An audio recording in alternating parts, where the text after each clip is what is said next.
e fala sobre dados de 1997. Eu tinha 7 anos.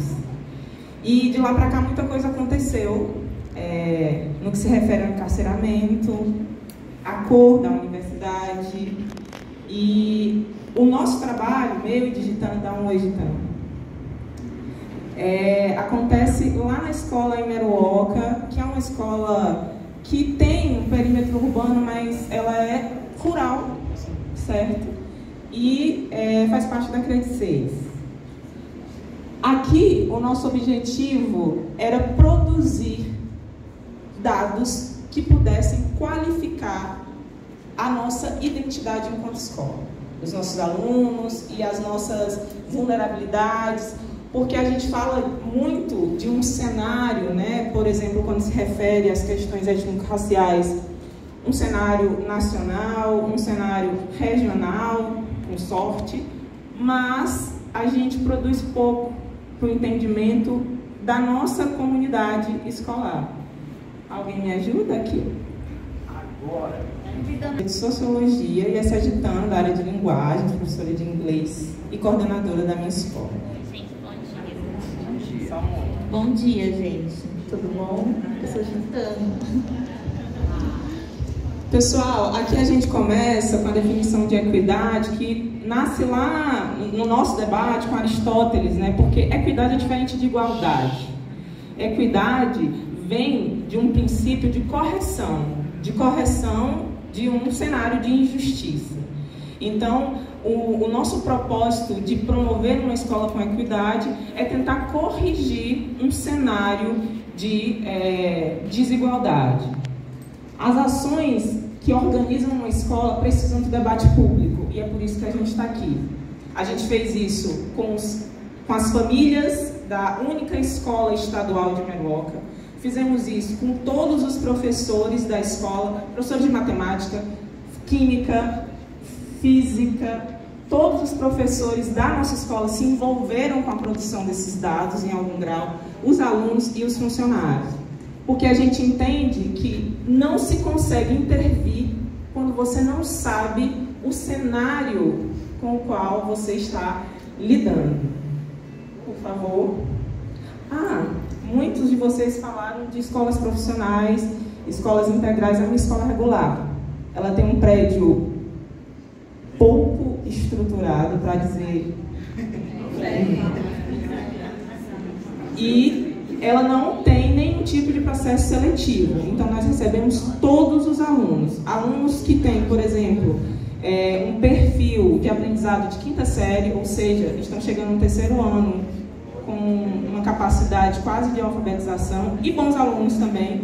Mas é importante dizer isso, porque fazer pesquisa numa escola regular é muito difícil. E isso é importante de ser destacado. Já foi, volte lá. O nosso objetivo, portanto, foi organizar um relatório, ano passado, que desse conta de diversos aspectos. Eu escolhi apenas 3 para apresentar aqui: gênero, raça e classe, mas lá nós trabalhamos com religião, trabalhamos com lazer, com outros tantos aspectos, para identificar como que os nossos alunos estavam nesses marcadores sociais, que diferenças eles tinham sobre isso. Nós aplicamos, a princípio, um questionário com os 576 alunos da escola, com apoio dos diretores de turma.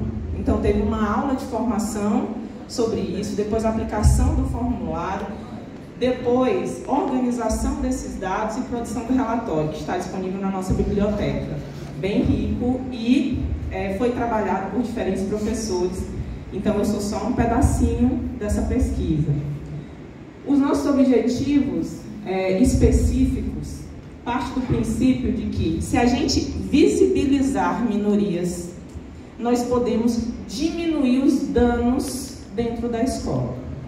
Então, para eu poder discutir num colegiado de professores que está acontecendo um episódio de homofobia dentro da escola, a minha autoridade se modifica quando eu sei onde está acontecendo, com quem está acontecendo.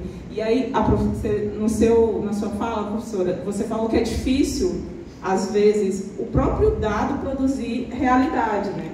Porque o aluno não sabe as violências que o atravessam. Então, o nosso objetivo era tentar construir um método que permitisse acessar essas vulnerabilidades, essas dificuldades, para diminuir formas declaradas ou silenciosas de racismo, discriminação, intimidação e violência, substanciar o nosso projeto pedagógico e instituir a Lei 10.639, que torna obrigatório o ensino de história afro-brasileira. Muito bem, pode passar.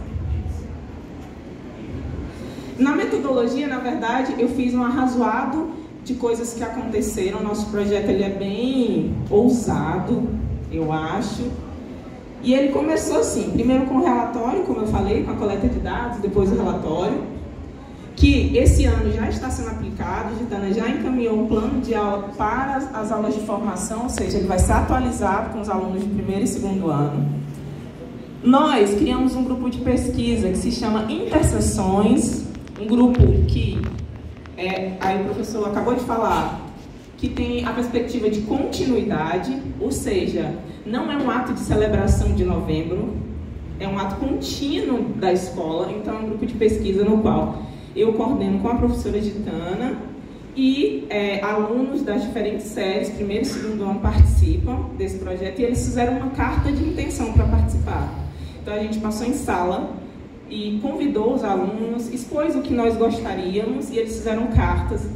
Eu ia trazer várias imagens, teve com direito até brilho e tudo, e flores. Fizeram cartas de intenção para participar do grupo de pesquisa, mesmo sabendo que no ensino básico não tem investimento nenhum para os nossos alunos pesquisadores, que eles também o são, aprendendo a ser, né?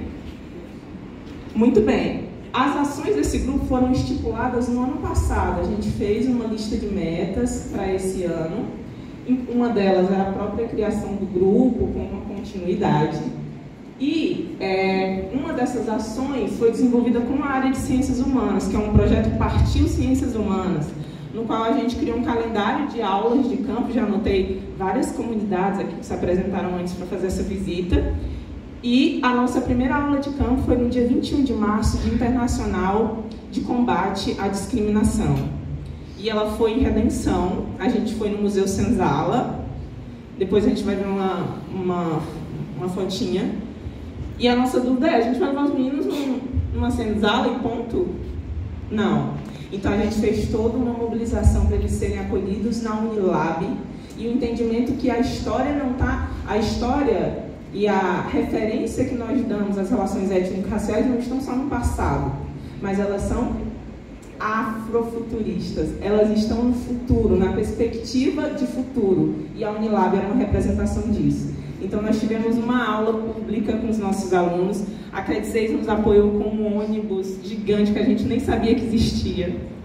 Fomos para Redenção, fomos acolhidos por Ana, que é uma mulher quilombola do Quilombo Veiga, e ela nos acolheu e fez todo o circuito de aula de campo conosco. Teve também outros colegas que ela convidou da universidade para fazer esse momento. Aí você me pergunta, e por isso que eu lhe fiz a pergunta, o que é que fica? Isso me preocupava, porque a Ana me cobrou isso. Em novembro ela não aceita nenhum convite, porque ela entende que a escola só lembra desse convite em novembro. E quando a gente entrou em contato em março, ela disse aí sim, vou correr. Agora sim aceito, porque a discussão está em outro lugar. E o que ela nos pediu foi que a gente atendesse, acolhesse a proposta que a gente a princípio só queria ir no museu e fizesse um outro circuito. Então, ela foi partícipe da aula de campo. Ela não recebeu a aula pronta, né? Por fim, essas aulas depois foram aplicadas pela nossa professora de História, Érica, em todas as turmas. Os alunos fizeram repasses com vídeos, imagens e relatos em todas as turmas da escola. Então, mesmo os alunos que não foram contemplados pela viagem participaram dessa história. Houve a parceria com o professor diretor de turma e nós também já fizemos a coleta de entrevistas obtidas com pais, estudantes e educadores, que estão sendo, algumas já transcritas, outras em transcrição pelos nossos alunos. Então, eles estão aprendendo também uma competência que pode servir futuramente para auxiliá-los na universidade e em ganhar dinheiro. Pode passar. Só para dizer aqui bem rápido que o instrumento que a gente usa é interseccional. Pessoal, eu queria pedir 3 minutos a mais. Pelo amor de Deus. Aqui são os dados. A nossa escola é majoritariamente uma escola negra. De 576 alunos são pretos e pardos, né? A maioria pardo. Muito bem. E aí, o que é interseccionalidade? É uma ferramenta que pressupõe analisar um dado não de uma forma bruta, mas de uma forma atravessada por outros marcadores. Então, perceba aqui violência. E aí entra no que a professora falou. A maioria dos nossos alunos diz que nunca sofreu violência. Nunca. O que contesta o relatório de violência publicado esse ano do Brasil, que diz que a maioria dos corpos objetos de violência são negros e jovens. Então tem um problema aqui. E o nosso pressuposto que precisa ser explorado e pesquisado é: esse aluno sabe o que é violência? Ele entende isso? Ele sabe a diferença dessas violências? E a outra que a gente ficou bem abismado é a violência sexual. A maioria das nossas alunas, elas entendem violência sexual como estupro. Então, se ela disse que sim, a gente está falando de um dado sobre estupro. Isso é muito sério. Muito bem. Depois, sobre a identidade de gênero, aqui a gente trouxe isso, homens e mulheres, para você pode não dizer nada, mas usando a interseccionalidade, vamos lá, por favor? Não, passar. Sobre orientação sexual. A primeira coisa que você precisa saber é que a gente decidiu, de forma arbitrária, não perguntar sobre identidade de gênero, por medo. Por medo.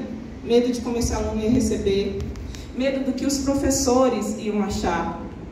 Então, ainda que a gente faça um debate de gênero, ele é absolutamente raso na escola e desafiador. E aí você percebe, é mínimo a comunidade LGBT mais na escola. Mas esse mínimo, e eu estava conversando com a Gitana ontem, faz o seguinte: Bergson, nosso aluno do 2º D, tem medo de pegar o ônibus e apanhar. Cauã não gosta de passar no corredor porque sofre humilhação. Eles são poucos, numa margem de 576 alunos, e a gente fala tanto em recompor, em recuperar, e o que eu quero, já estou terminando, juro, é que a gente pense o seguinte: não necessariamente uma quantidade de dados dá conta do tamanho da violência provocada. E é por isso que a escola tem que se orientar, não só quantitativamente, mas pela dimensão e volume da violência que é operada. E por fim, classe, pessoal, para quem aqui das ciências humanas já ouviu falar de Bourdieu algumas vezes, e aqui você repara que a maioria dos nossos alunos vive ou identifica sua vida a partir de menos de um salário mínimo. E eu te pergunto, segundo o IBGE dado, são pobres, né? Então nossos alunos são negros, pobres e homens. E aí você pode passar, e aí você percebe, e filhos de pessoas que têm um ensino fundamental incompleto. Então a reprodução dessa desigualdade está absurdada dentro da perspectiva escolar, né? A modificação que esse aluno precisa ter do seu sucesso está atrelada à sua desenvoltura escolar. Então ele precisa romper isso aqui, já no fato de estar no ensino médio, né? E como isso vai se reproduzindo na trajetória desses alunos. E eu estou terminando só as fotos. É importante dizer que tudo isso que eu estou fazendo aqui não foi uma inspiração e não foi uma absorção divina de ideia, foi formação. Então, quando a SEDUC, a CRED 6, entende que ela precisa formar e que isso vai tomar uma dimensão outra na escola, é só assim que esse caminho pode ser produzido. Ninguém inventa sem